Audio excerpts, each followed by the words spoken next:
کیا میں نے حضرت ابراہیم علیہ السلام اور پرندوں والی حکایت سنائی ہے کبھی تم لوگوں کو؟ حضرت ابراہیم نے اللہ سے کہا میں دیکھنا چاہتا ہوں کہ آپ مردوں کو زندہ کیسے کریں گے؟ رب نے کہا ایمان نہیں تمہارا اس پر؟ حضرت ابراہیم بولے اپنی آنکھ سے دیکھ لوں گا تو میرا ایمان اور پختہ ہو جائے گا۔ تو پھر یوں ہوا کہ رب نے حکم دیا 4 پرندے لو اور انہیں خود سے اچھی طرح مانوس کر لو۔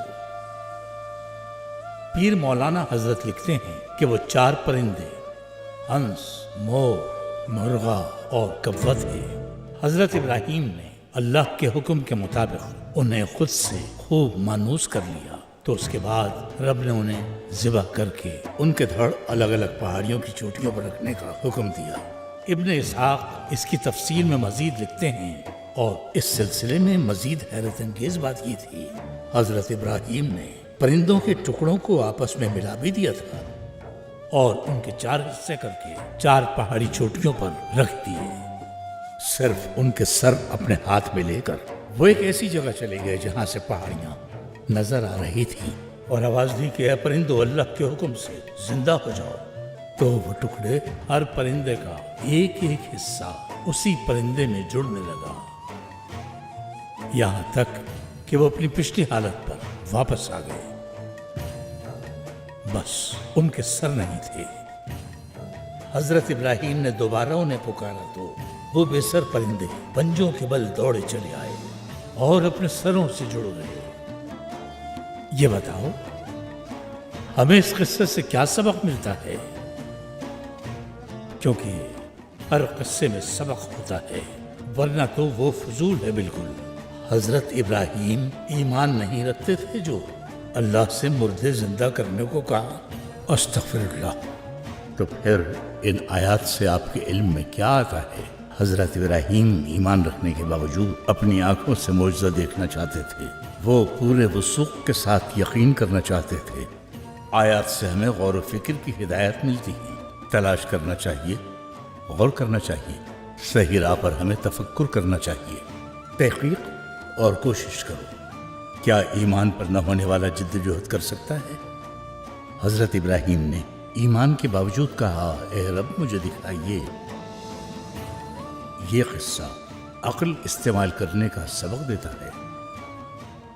یہ بتاؤ کہ ان پرندوں کے بارے میں تمہارا کیا خیال ہے؟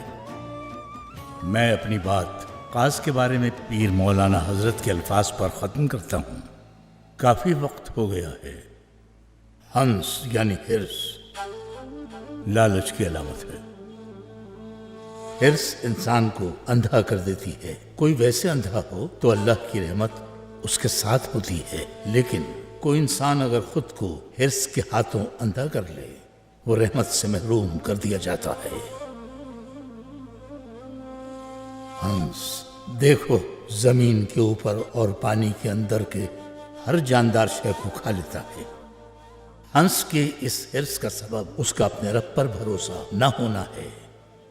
پیر مولانا نے ایک بہت مختصر سی بات کر کے سمجھا دیا ہے۔ پرانے زمانے میں غربت کا شکار ایک تاجر پکڑا گیا۔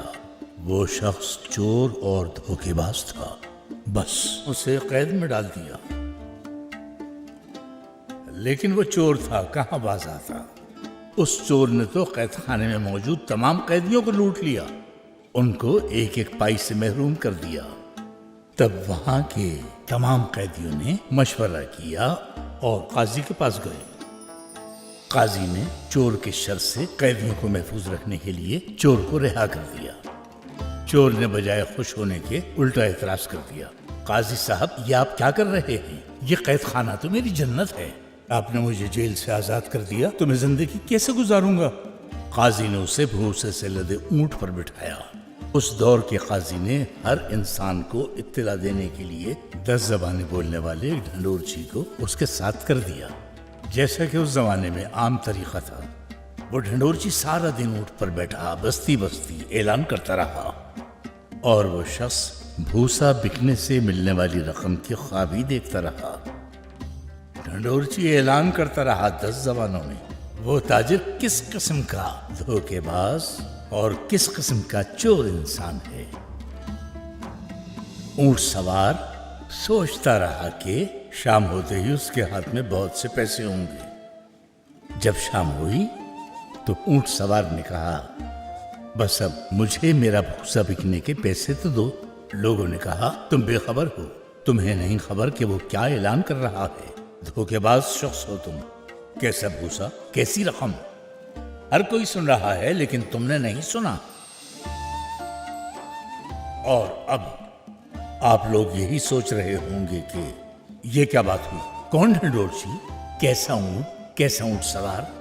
کیا آپ سمجھے اس کہانی کا اصل مقصد کیا ہے؟ ہاں، اس قصے میں بھی ایک سبق ضرور موجود ہے۔ میں آپ لوگوں کے چہروں پر یقینی طور پر سوالیہ نشان دیکھ رہا ہوں۔